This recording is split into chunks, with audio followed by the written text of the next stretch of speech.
Let's see here.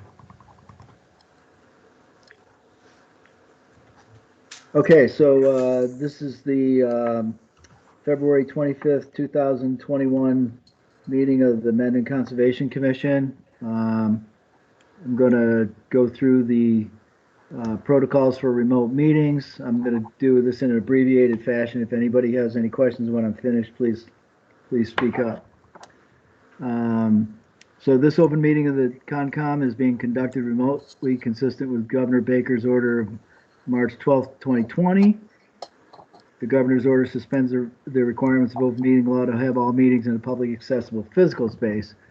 Ensuring public access does not ensure public participation unless it is required by law. Supporting materials are available on the town's homepage web calendar. The chair or I will introduce each speaker on the agenda. After they conclude their remarks, the chair will entertain discussion and motions by members, each identifying themselves by name.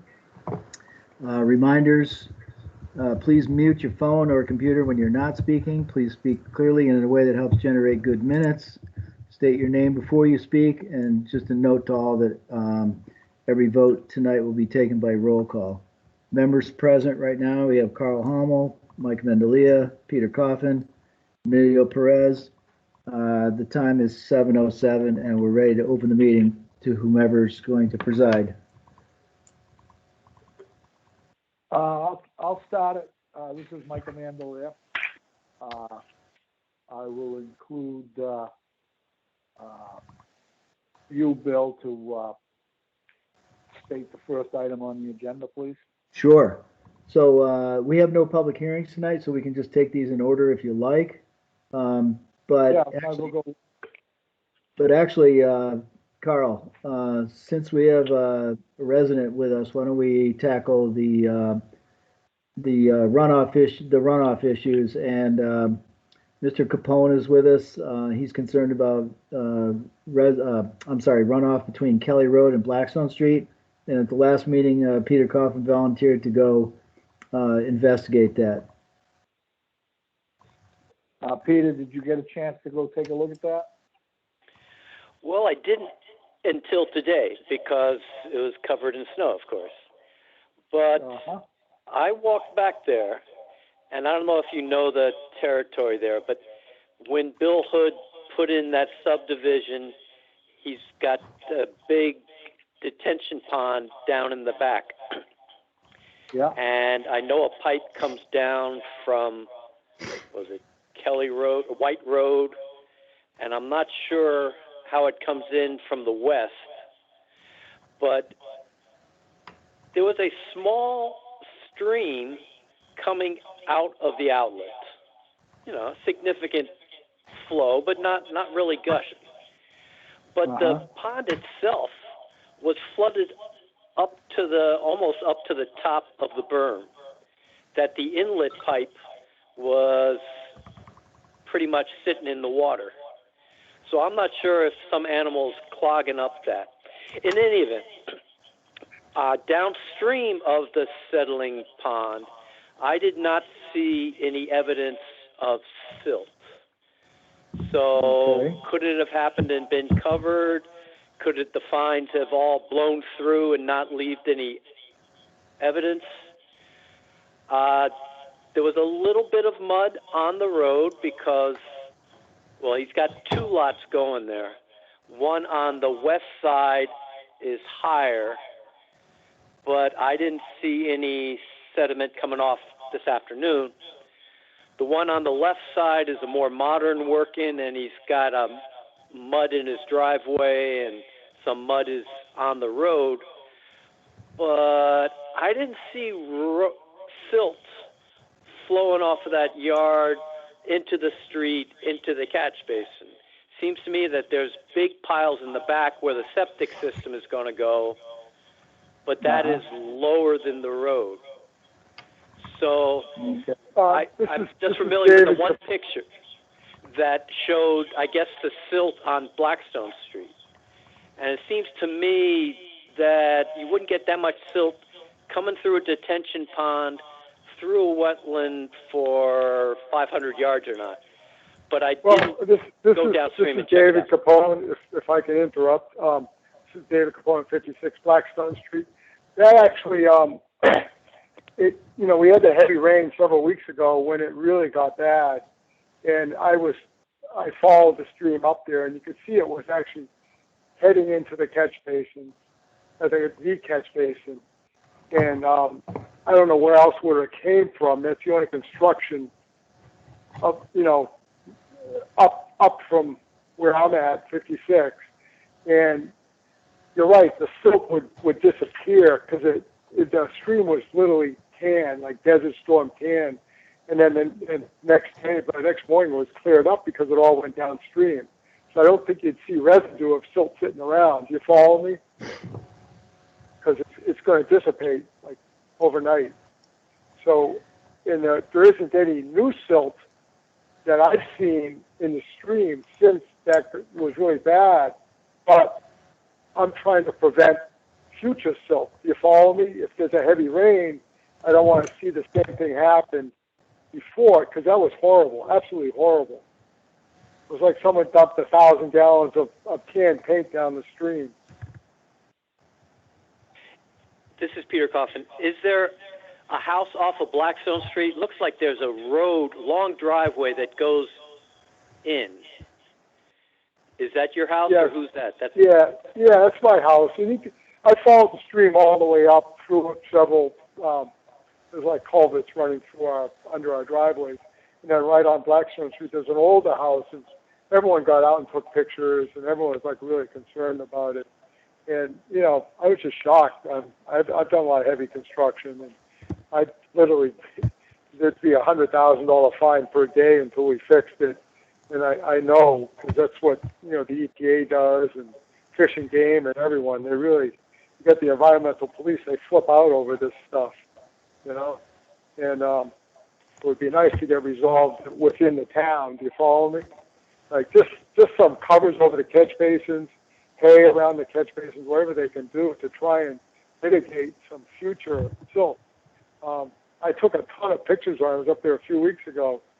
Might even be a little more than that, but you could see where you could just follow it. I mean, it's a pretty no-brainer. You don't have to be a rocket scientist to figure out which way water goes. So that's my concern. Is we aren't getting any heavy rains right now, but we are, and we're going to have the thaw, and then the fish will start, and the salamanders and everything, the endangered species will start spawning. And that's when the silt really. I'd like to interrupt right now. Yeah, go ahead. This is Michael Mandelier, acting chairman. Peter, is there any work going on up there, and who's doing it? Do you know? Yes, I believe it's Mike Tatro who's doing the site work. There's one house that's pretty much done. The other one's just finished framed, and they're doing the rough. So the yard. No. Yards are probably raw dirt, but they're under snow now. Yeah. No, there is no order of conditions. No, there's no order of conditions on either one of these houses. It's just, I think we're just talking about runoff from the site, even though there's no wetlands right next door. There are wetlands in that area, but I don't believe these construction sites are within the buffer. Okay, well, it's supposed to rain this week, and I'll make a point to run over there during the rainstorm and see what I can see. We'll keep an eye on it. That's all we can do, it sounds like, Peter, there's no way we can prove where the show where the silt is coming from. It's not leaving a trail. Is that correct?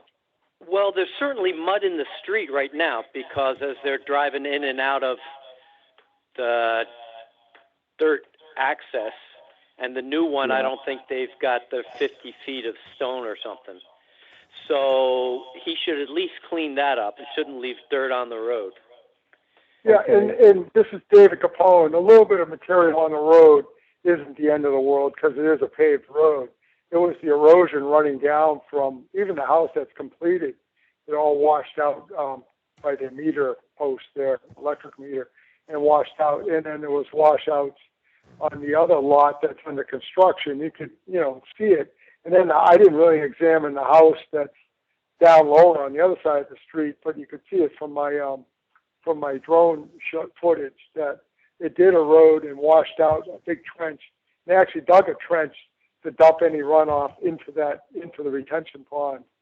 So it definitely came from there. There's no other place it could come from. That's something up by the old airport, but there's no construction up there. I drove all the way around to see where it was coming from. And I'm like, where else would it have come from? There's those two houses at the end of the cul-de-sac in the back. They aren't doing any construction because I could see that with the drone. You follow me? So it's just, and just if they could do something, try and mitigate it somehow, somewhere. Yeah. Yes, Mike. Bill, I suggest, we'll see what the other members think, that maybe you can send the contractor that's doing that work a letter saying that we've had some complaints from some of the residents around there that we believe that your work is causing some unnecessary runoff, and if they would try to mitigate it. Okay. Do that for starters. Sure. This is David Capone again. I sort of thought that was going to happen after the last meeting. Maybe I'm mistaken. Yeah. So do we know which street addresses I'm looking for, please? Is it 7? I'm not sure. Yeah. It's the three, the existing house. If you come out of the cul-de-sac and you're going back towards the center of town, it's the house that's completed on the left there. And then it's the next lot there. It's under construction. And then there's one on the right side, which is more further under construction. They already have the frame up, and they're starting to finish it. So it's those 3 houses there that I saw. Yeah, I need to be certain about which addresses I'm sending. So I'll email the Bill tomorrow. I'll double check it. Okay. Sure. It's 3 houses though. Yes, sir. And the pictures I took are obvious. The only ones that are 100% obvious is the one that is more completed because I didn't want to go in their backyard. Do you follow me? Okay. But you can see the big trench that eroded. They actually dug the trench and then eroded further with the heavy rain we had a few weeks ago. Okay. Or a month All right. ago. Yep. Okay, great. I'll take it from there. But yeah, if you can send me the addresses, that's all the better. Yeah, I'll do that. Yeah, otherwise we'll be shooting blind. Yep. Okay, Mike. Cool. Okay, that sounds good, Bill. What's the next thing on the agenda? Let's see. Do we have any residents here who are interested in the situation between Talbot Farm Road and Route 140? That's another site that Mr. Coffin was going to look at. And I didn't make it there today, but I will be checking that out this weekend with a little less snow there. On that one, Mike, we're pretty sure that the runoff is emanating from 39 Cape Road. Excuse me, guys. This is David Capone. I'm going to sign off. Thank you very much for what you guys do. It's awesome. All right? And you have a great evening, and I'll get you those addresses. All right? Thank you. Thank you, guys. All right. Yeah, bye-bye.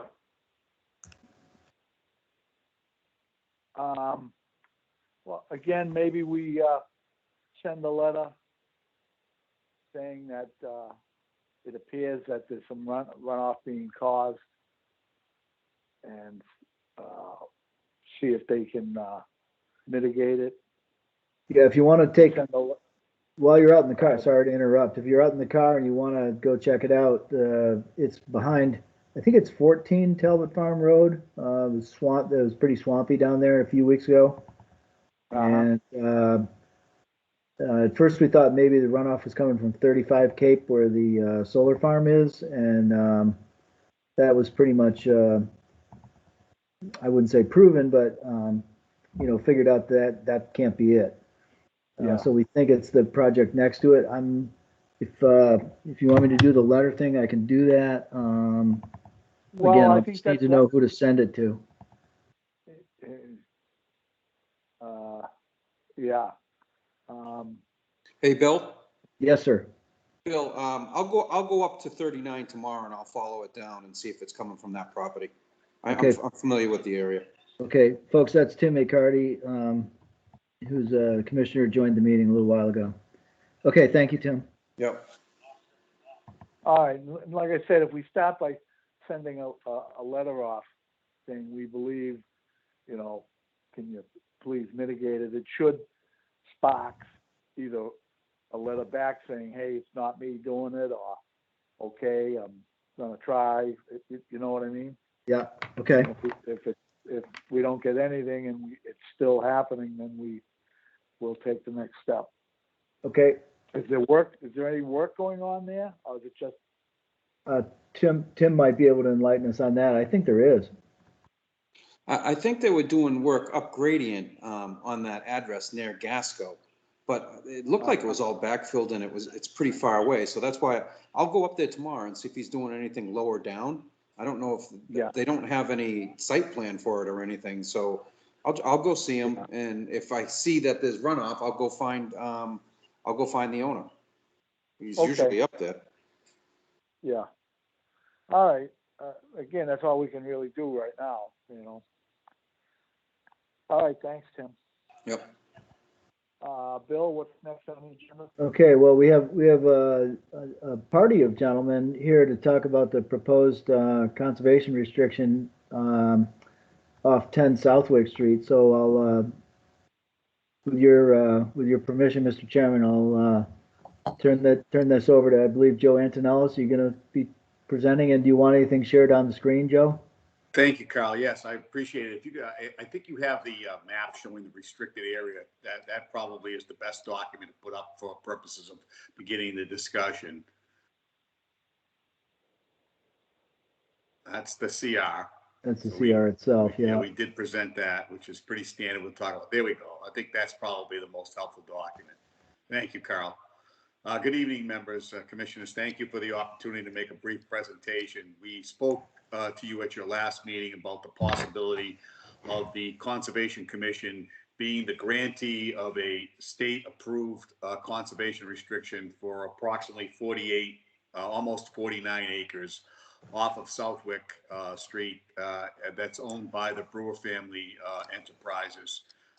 The genesis of this restriction comes out of a development in Uxbridge that my client, Campanelli Development, is in the process of creating, which is a very large warehouse to be located on a Douglas Road right near the entrance of 146, right off of Route 16. It's a large parcel that's on the northerly side of Route 16 there. And the parcel is over 100 acres, and there is a portion in the northernmost part of it that is not subject to development that has been identified as a possible habitat for salamanders. And because the amount of development that's going to go on the site could have some impact on the breeding of the salamanders, even though we're not intruding on the area that is known to be within the designated area. The Commonwealth has a plan that if you want to go forward with a development like that, you must provide a 2-for-1 exchange for the area that's on your property. And so my clients have been able to set aside a significant amount of area on their own land, and then on another parcel of property in Uxbridge. And then they needed to find another parcel that was suitable for habitat production. And we're able to engage in conversations with the Brewer family, who are willing to subject 1/2 of their almost 100 acres of land and impose a perpetual conservation restriction on that. In as much as this restriction is not in Uxbridge, but rather in Mendon, we thought it was most appropriate that the Mendon Conservation Commission be the grantee of the restriction. And the purpose of our presentation last time and this evening is to see if we could garner the support of the commission to be the recipients, the grantee of the restriction. I have forwarded a significant amount of information to Bill McHenry over the past 2 or 3 months. And again, my thanks to Bill for his cooperation through this process. We've shared some correspondence from Division of Fisheries and Wildlife that indicate that they would be more than happy to have Mendon Conservation Commission act as the steward for this area, and further that they would make themselves available for any further information, guidance, or assistance that the commissioners might have. We submitted the proposed restriction, which is statutory. It's got all of the significant statutory language that's required of a conservation restriction, and it has already been vetted and approved by Division of Wildlife and Fisheries. And so while we certainly would welcome your comments on it, I don't really think there's much that can be done with it because, frankly, the restriction prohibits just about everything other than walking trails. No motorized vehicles, no intrusion, no athletic fields, no exploration, the standard language relative to archaeology, trail signs, and that's about it. So I don't mean to monopolize the discussion. So that's just a quick background of where we are and what we're here. Other members of the team are on also to answer any questions that the commission might have. And we're hoping that you could find that this is a beneficial set aside for the town of Mendon, excuse me, because it abuts your Mendon forests and I think provides a nice avenue into perhaps your existing trail system. So I'll stop for a minute and let the commission take over. Thanks, Carl. Thank you for the opportunity. Okay, I think it's a good idea. I just have a couple of questions, and then if anybody else has some questions, I'll entertain them. Is number one, is this costing the town of Mendon? Is there any cost associated with this? Mr. Mandalia, to the best of my knowledge, there are no costs that are associated with the restriction. The land will be taxed in the manner in which it has. There may be some tax benefits for this, but I can tell you that my client is cognizant of the fact that there might be some responsibilities for the commissions to go make investigations. And to the extent that there may be over the course of the years, my client would certainly consider placing a stipend upfront in control of the commission. We had considered a figure of $5,000. I basically took $100 an hour and divided it and figured you could get a lot of hours of someone going up and walking around there if you had to pay someone to come on. I don't know that there's a standard rate that would be attributed to it, Mr. Mandalia, but we just thought that based on our experience in other communities, that $5,000 stipend to be held by the commission would help to offset your particular expenses. But to the town of Mendon itself, to answer your question specifically, no, there are no costs. Okay, well, I'd like to say that's very thoughtful of you guys to think that way, and I would think that that's a generous contribution, and that would definitely help out in the future. Does anybody else have any questions? The signage that's going to be put up before the town assumes it, the restriction? There are signs that will be placed as part of the development of the lack of development of the property that are required in the conservation restriction. Those will all be placed at the expense of my client. And about how many decades before they need to get replaced? I'm not quite sure, but I hope that that's part of what the $5,000 will help to cover. Okay. Do we know how many signs are involved? I don't have the specific number, Mr. Cardy, but again, they're to be placed in certain spots pursuant to the restriction so that the area is properly identified as to the limitations that can go there. And then again, to the extent that there are trails, there'll be markers for those. Okay.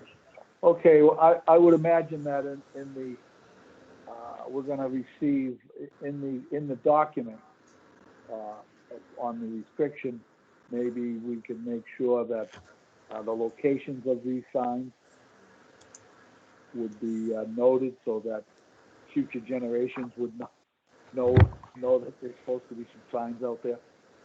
I would think, Mr. Amandalia, that as part of what we could do relative to the restriction itself is to provide, there'll be a plan with it.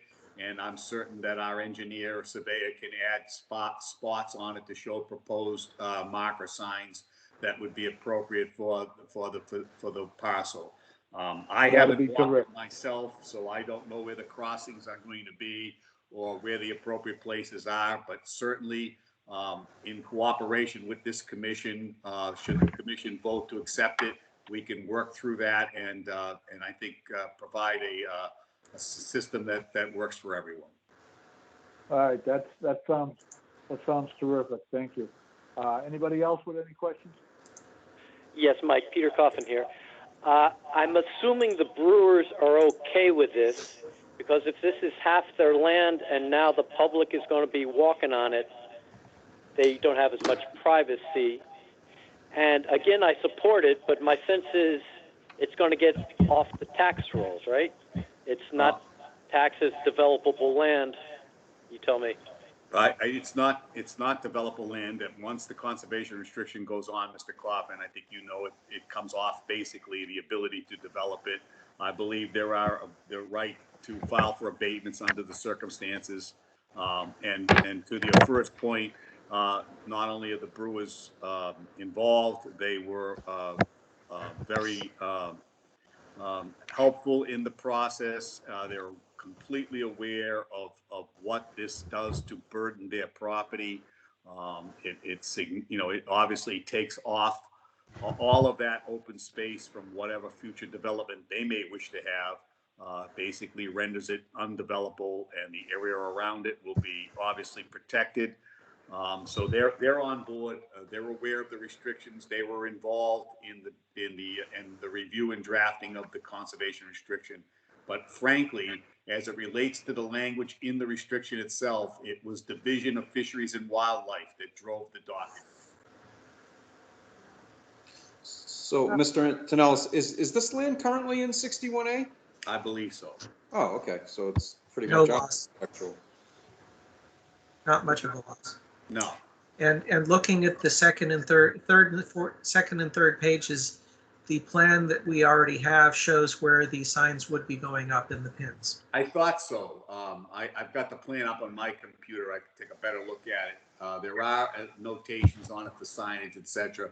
But to the extent that the plan might be difficult to look at, we can certainly provide you with a better size plan with markings shown.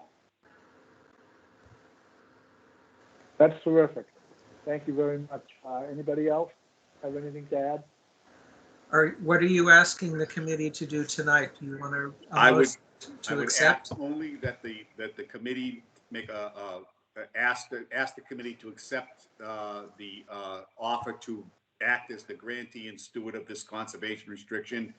Once we have confirmation from you that we can do that, we can move on forward with the Division of Fisheries and Wildlife. They'll be providing us with additional information for the town, and then we can begin to begin our construction project, which is obviously off-site.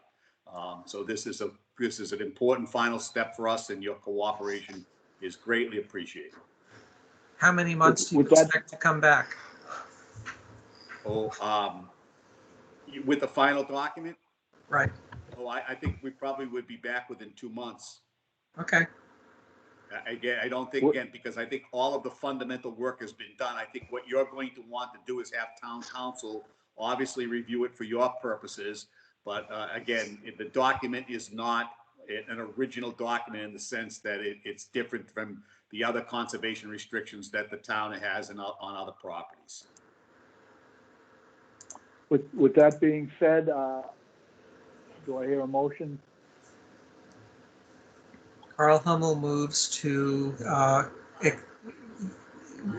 agree to allow the petitioner to move forward and come back with us with a completed plan. Do I hear a second? Second. To Mike Hardy. I have a Okay. discussion question. Do we need to say now that we're authorizing them to talk to town council, or do we get it and then we turn around and give it to town council? What's the ordering? I believe it would be the latter, Carl, but I'm not sure. Okay, so as soon as we get something, we send it to the town council for review. I have Correct. sort of, go ahead, Mr. Chair. I believe that's correct. They'll put it together and submit it to us, and then we'll send it to town council. Okay, That should start the process. Any Procedural other question, discussion? please. I just have a Go ahead. question. Is that motion sufficient? I mean, that isn't saying explicitly that we're accepting the offer to become the grantee of the proposed CR. we're not doing that yet. We're saying Okay. we're okay with it. We're okay with moving forward and accepting a submission from the petitioner. Okay, thank you. That allows, our writing that letter or our having that in our minutes will allow them to proceed with the rest of their plan in Uxbridge. Thank you, Carl. That's exactly what, perfect. Thank you. Okay, if there's any further discussion. All right, let's take a roll call vote. Carl Humpel, yes. Tim Icardi, yes. Emilio, Peter yes. Coffin, yes. Okay, it sounds like it's a unanimous decision. We thank the commissioners, and to the extent that I can provide any assistance with town council, I'm sure Bill can get in touch with me. And again, I think you have the document that you could forward to town council at this point. And obviously, once they've reviewed it, then at the next meeting, hopefully you can accept it as the grantee. And again, thank you all for your time. And Bill, thanks again for your help. You're welcome. Okay, Bill, so you can set that motion, and again, you can reach out to him if you have any questions. I will, and just so the commission knows, I'm gonna take all the previous documents that are in the separate meeting folders going back a month or two, and I'll put those in the next, I'll put everything in the next meeting folder so you can review them at any time. I'll make that move like tomorrow, so all the documents will be there for your review. Okay, great. Okay. Great. Thank you. Again, so much. thank you all, gentlemen. Have a good night. Stay safe. Thank you. Okay, thank you. Thanks. Bye-bye. All right, so let's Bill, see. next item. Yeah, thanks. Let's see here. Where are we at? Number 2 next. Say it again, please. Yeah, I don't, yeah, I see. The Lake Oh, yeah. Nipmuc. Yep. Okay, so we have a representative here from, I'm sorry, what's the title of your What- company, Joe? It's yeah. Wetland? Yeah, it's water and wetland. Okay, so, commissioners, we, basically invited, this company to put together a proposal for Lake Nipmuc, treatment this year, which we expect to put out the bid and to listen to proposals as to, recommended, procedures since the water quality's been changing over the last few years. Take it away, Joe. Yeah, so thanks for having me. So obviously I sent you this proposal, which is up on the screen here. You know, I know I was on, I don't know, maybe it was a month and a half, 2 months ago. Time flies, and we kind of got off on a tangent, right? So ultimately, Lake Nipmuc, we've been battling 2 species, which is invasive milfoil and then bushy pondweed. For many years, last year, kind of a bit of a curveball. There was an algae bloom. Some of the milfoil, bushy pondweed treatment was sacrificed in exchange to treat the algae. And I know when I presented to the commission, again, a couple months ago, we started discussing some of the bacteria issues. So specifically E. coli. I had some email chains with Bill and Parks and Rec, looked at some of those numbers. We started to throw around some ideas for bacteria control.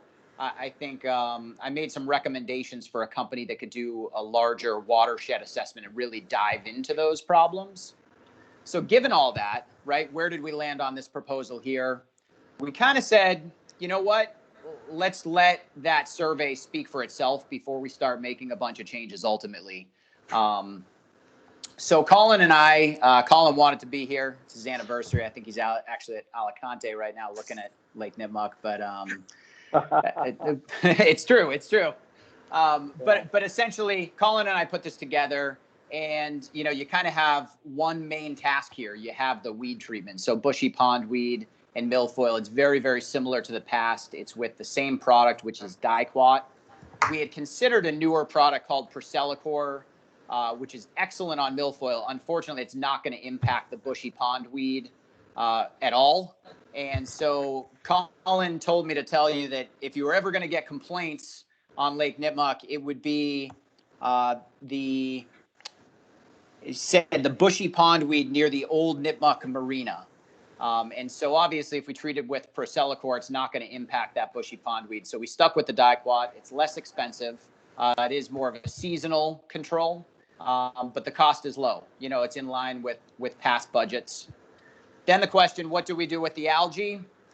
We gave you an as needed cost. Algae is definitely a bit of a wild card. Historically, Lake Nipmuc has been crystal clear water. Last year, there was some chain of events that led to this bloom, and it needed to be managed, but it's definitely more of a wild card. And I believe ESS is going to be involved under a whole separate thing doing that larger watershed assessment. We're going to be out there doing some sampling for them, so we'll get eyes on it fairly regularly, and we can, give you some recommendations if we think that algae needs to be treated. But otherwise, the main meat of this proposal is simply a Diquat treatment to control the weeds, and pre and post treatment monitoring, and you get a nice year-end report with that tells you what we did, why we did it, some maps and things, and it'll be good for the town. And we'll of course work with ESS to collect some samples on that other project if that goes forward, and we'll address algae if we need to. That's it in a nutshell, but I open it up to feedback, questions. Yeah. Does anybody have any questions? Here's the status of the watershed assessment. That's a contract between the other management company and the company in Rhode Island. The latest draft that I believe is being moved forward for is they are going to be doing this between March and November, and then next October, November is when they would come back with the report. And they will be, as you said, working with you on doing the water sampling. They are going to be doing some E. coli sampling during the summer. Yeah, so they were going to essentially, I don't know if everybody knows our backstory, but we're based out of Upton, so we're about 5 minutes away. So given that ESS is in Rhode Island, it made much more sense for us to just go grab those samples and submit them to the lab. So we'll be out there at least a couple times in 2021 collecting samples for them as part of that project. So.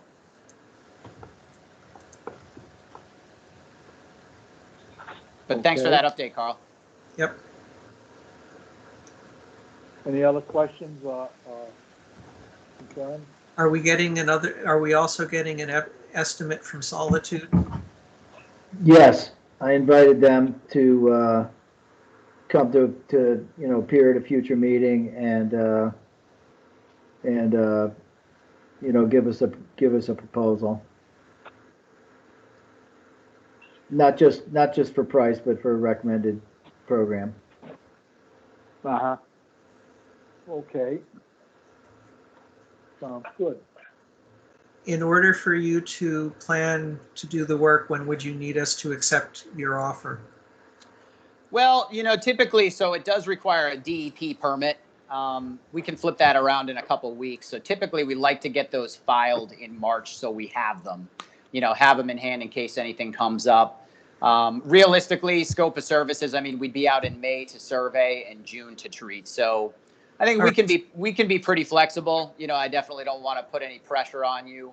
It's a big decision, but it's not you. It's that we want to pressure Solitude, saying if they want to get in at a competitive bid, they can't wait until May. Yeah, I think sooner the better. We'd love to be involved. We're local guys. We're going to be out there anyway. So, but yeah, sooner the better. Typically we like to line things up in March so we can get going on the DEP permitting. And the other thing is that when we get both offers, we'll want to bring in Dan Byer, Parks and Recreation, to make sure that he's part of the review process with us. Good point. Yeah, absolutely.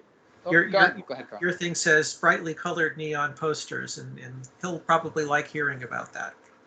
Yeah, essentially that's required under the DEP permit. So it's just posters that get posted around the shoreline that say that Lake Nipmuc has been treated on such and such a date, and these are the restrictions. So this particular product, DiQuat, actually has no recreational restrictions, so no swimming, boating, fishing restrictions, which of course would impact Parks and Rec. Typically, we like to keep people out of the water just while we're treating, but we can work with the town on whatever they choose. But technically on the label, and of course the label is the law, there's no restrictions on swimming, boating, or fishing on DiQuat, as well as copper. Same thing. Copper is used, and of course that's an as-needed task, but copper is used in drinking water all the time. So Yep. there's no restrictions on that label. But again, if we have the airboat out there, things like that, we just like to keep people just out of our way. But in terms of the actual safety with the product, there's no concerns there. But I'm more than happy to talk to Dan as well. All righty then. So the next step, Bill, would be to get the proposal from the other guy. Correct? Yep. I'd just like to chime in and say that, I've made note to invite Dan to the next meeting, and I want to give him tons of credit and applause for his work, because he's always the guy that puts up and takes down those signs. And, Dan's just willing to do everything for the town. Yes, yeah. Yeah, I our agree. proposal includes us posting them. So I don't know if it's been done. I don't know if it's been done in the past, but we'll post them. We're close. We can do it whenever. So. Okay. Thank you, Joe. Yeah, you're very welcome. All right. Thanks again. All right. Thanks for having me, guys. Yeah, and Bill will keep you in the loop. Perfect. Yeah. Awesome. That sounds great. Okay, thank you. All right. See ya. Bill, what? Yeah, so let's see here. I'm looking for mowing. Do we have that? Yeah, we do. So we've been batting around how to handle the task of mowing the Gaskill Conservation Area, because that has to be done before April 15th. Whether to mark that area out, where to find a contractor, determine what the height of mowing needs to be, and obviously that date's coming up pretty soon, so we need to find a contractor. So I keep putting that. What's the requirement? That area be mowed every 7 years, and somebody needs to understand exactly where it needs to be mowed, and what height to be mowing it at. We did hear back from the state. The state said 4 inches. Okay, great. They want it cut real low. Has it been 7 years since we accepted it and it's been turned over to the town? I believe, I'm not sure what set off the clock, but this is supposed to be the first year that the mowing take place. Yes, it's been 7 years since the last mowing, and so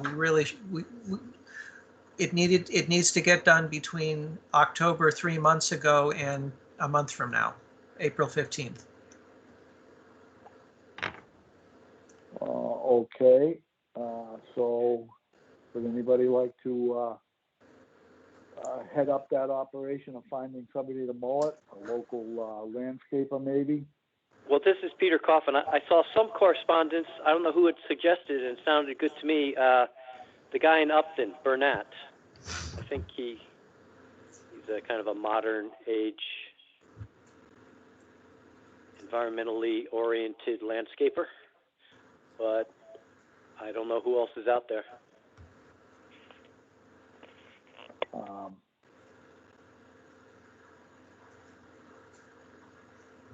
Me neither. That's why I say maybe we reach out to a couple of landscapers. Stephen Swift from Hopedale comes to mind. Is he still around? I don't know. Well, maybe, you know what?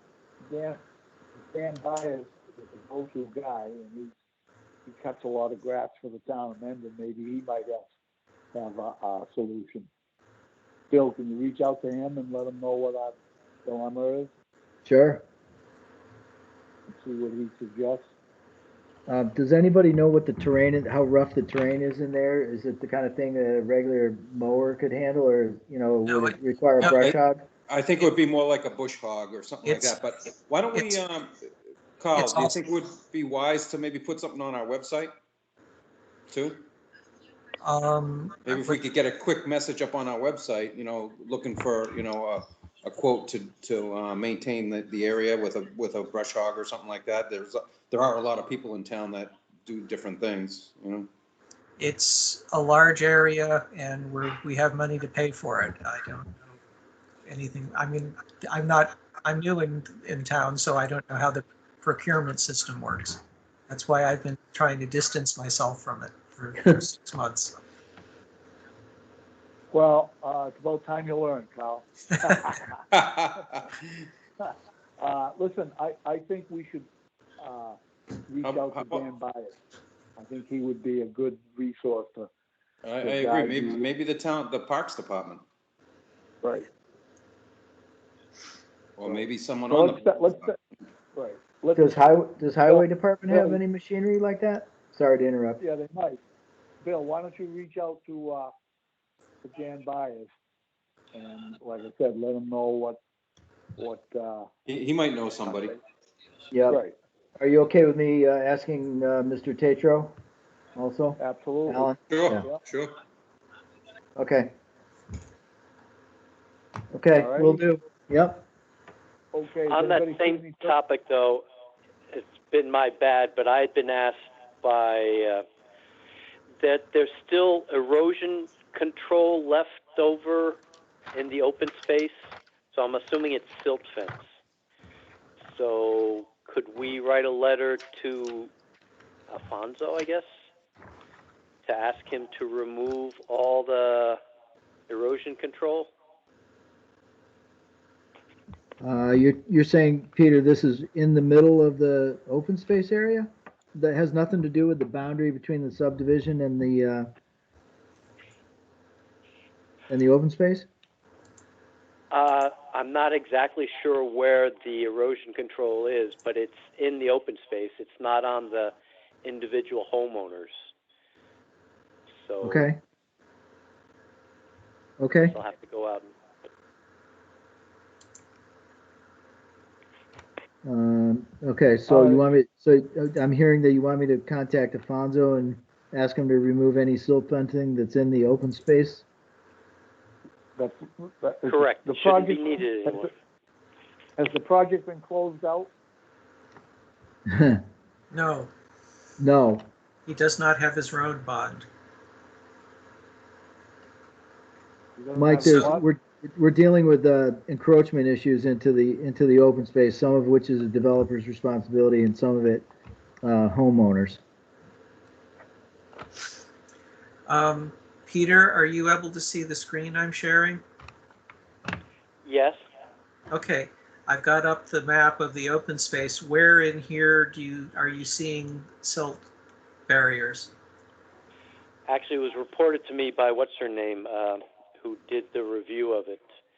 My sense is it might be around the settling basin and or the lower southwest corner.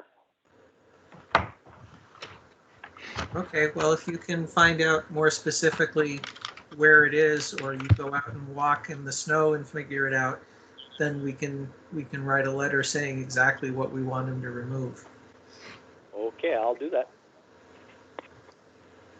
Is that Okay, something great. is that something I can work with the engineer on, or just have to deal with Afonso? Probably Afonso, right? Well, there's a bigger question here. It should be standard condition in all of our orders of conditions. Now, if you're putting down silt fence, or excuse me, if you're putting down hay bales, no, you probably just leave them there. If you're putting down a sock, that disintegrates. That you can leave. But that silt fence doesn't black disintegrate. You're Yeah, talking black about black plastic. plastic, yeah. Yeah. Actually, Peter, thank you for the reminder on that. We did take that up as a matter of discussion a number of months ago and pretty much agreed we'd make that a standard practice, just to include that as in the special conditions. Okay. What do we got left? Hold on one sec, I'm just making a note here.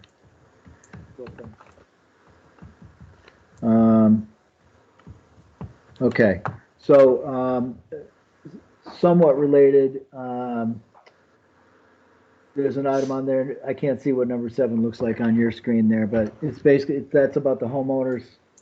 Yeah, so I'm tasked with sending out letters to all the homeowners who have encroachment activity into that Gaskill Meadows conservation area, and I'm in the middle of doing that, and I'll have those letters out in short order now.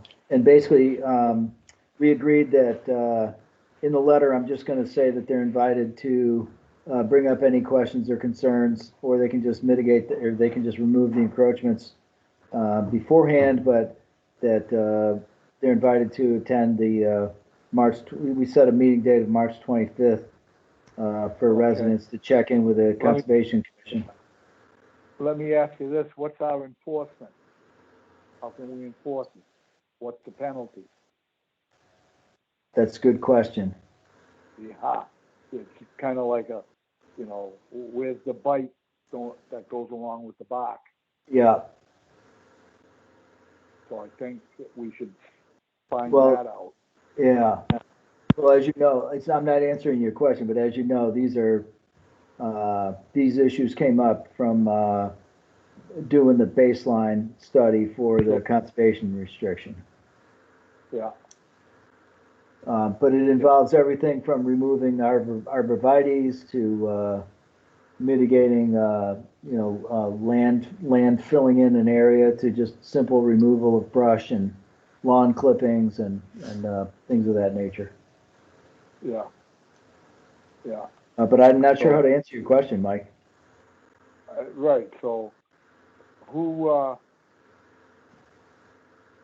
Is Ann Mazar still listening in on us? I believe she would. No, she's not here. Okay. I think her and her friend there, Pat. Oh, are we talking about Patrice Murphy? Patrice. I'm not sure if I'm seeing her. No, I don't see her name on the screen. I mean, it was their idea to do this, so they reach out to them and see, and to Ann and say, "Hey, Ann, by the way, what's the recourse here?" See if she knows. I'm here. It's Patrice. Hey, Patrice. Hi, Patrice. Hi. The problem is we will not put the conservation restriction on it and accept that responsibility. But if we, as the land trust, had people encroaching, it would be our responsibility, even if we had to take them to court, to have whatever encroachment removed. And that is the responsibility you're taking on in accepting a conservation restriction. But because the town owns this land right now, and this is holding up the conservation restriction, it's the town's responsibility to see that these encroachments are taken care of. So, Bill, I would talk to Kim at the town hall. Yeah. And ask her to have the town lawyer attend one of our meetings so that we can explain the problem. I will. Yeah, I can get. Yeah, go ahead. And we can get together the facts, find out what it's going to cost the town, et cetera, et cetera. Yep. I can tell you that. I can tell you right now that town council is aware of these issues. She's been notified in writing, and her simple response was tell them to cease and desist. remove the encroachment. Yeah, it's the same as anybody who starts going on to town land and appropriating it for their own use. If someone went to the town forest and started logging, we would tell them cease and desist. If they don't, then you escalate. Right. I think Mike's asking what the escalation would be. Right. It sounds like it's gotten to that point. We got to take the next step. And I don't know, have there been cases in the last 50 years where people have ignored cease and desist letters and the town had to sue them? I'm gonna find out. For my 35 plus years on the commission, quite frankly, back in the day when we spoke, people listened. Yep. You know what I mean? But obviously, it's a new world now, so I think we got to be prepared to take the next step. So we I can will- find out what the next. I will inquire. next Go ahead, step is. Mrs. Murphy. I'm very concerned still on the place. One of the lots put in a ton of fill to level their backyard, and there was no silt barrier, and that is right next to wetlands, and I don't know if anything has been done in that area yet. That one I would say would be a much higher priority given the spring thaw right now. That will Okay. be putting a lot of dirt into wetlands, and that is in the turtle habitat management area.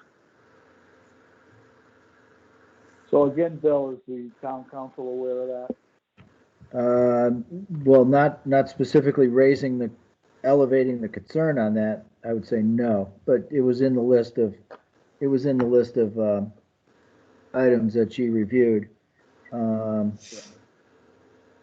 That's an interesting one, right? Because not only do we want them to remove the fill that has cascaded down into the, open space, but, provide some kind of protection so that it doesn't slide back in there, or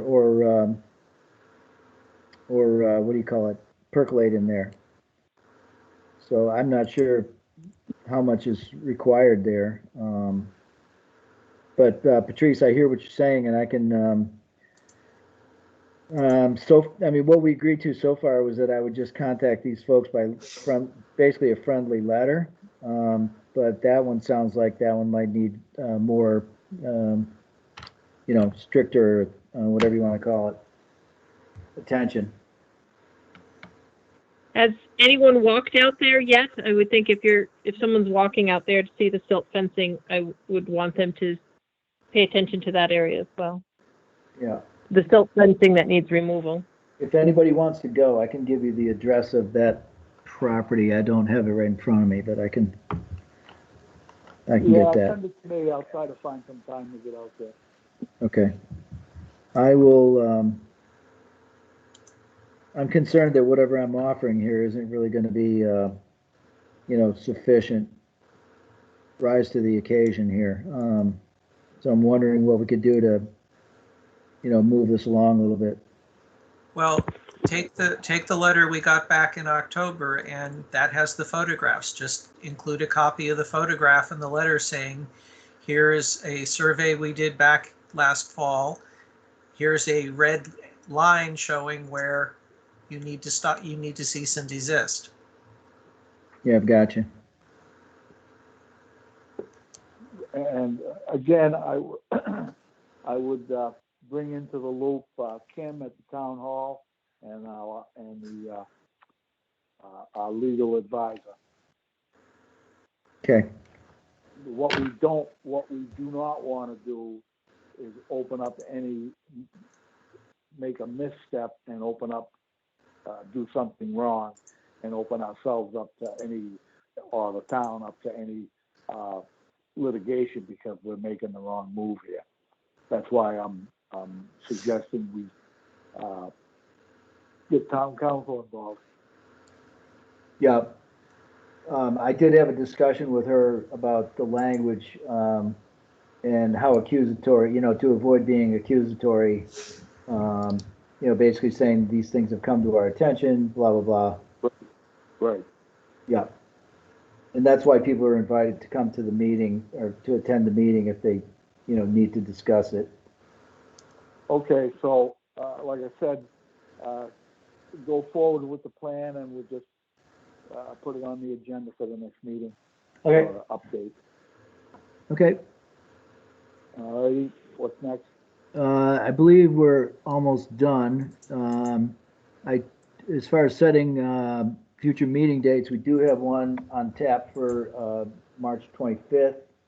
There isn't a whole lot of other business coming before the Concom, like hearings or anything. There's one for the next meeting, so I don't see the need for a meeting in between now and then, unless someone else does.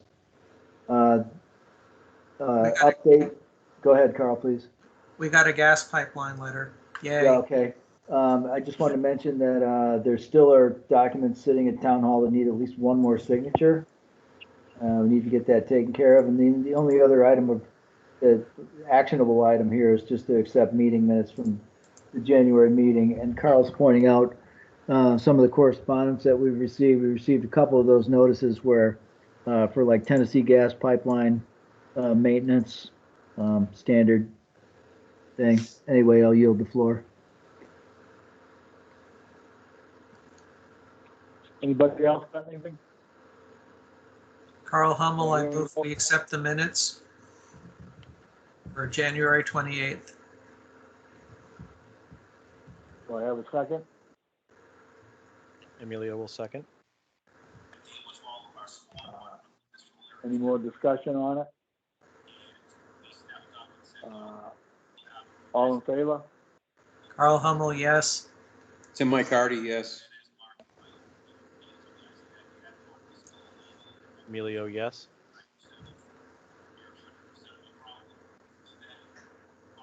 Do I hear any opposed? Are you voting, Mike? I'm the chairman, I don't have to vote unless it's time. Okay, so we have three. Unanimous decision, I believe. Yeah, we have 3 yeses here. We have 5 members present, I believe. Right, so it sounds like Peter's abstaining if he's still hooked up to us. Peter, you still there?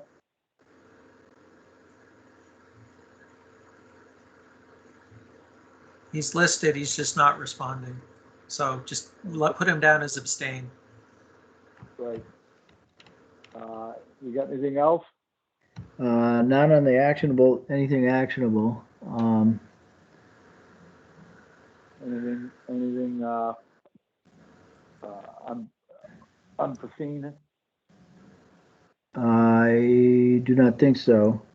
I could tell you, if you don't know, that I submitted my resignation notice for April 30th, and I'm really keen to, I've been really keen all along to train a replacement, and the town did issue a job posting, but I think as soon as we can fill that position, the better.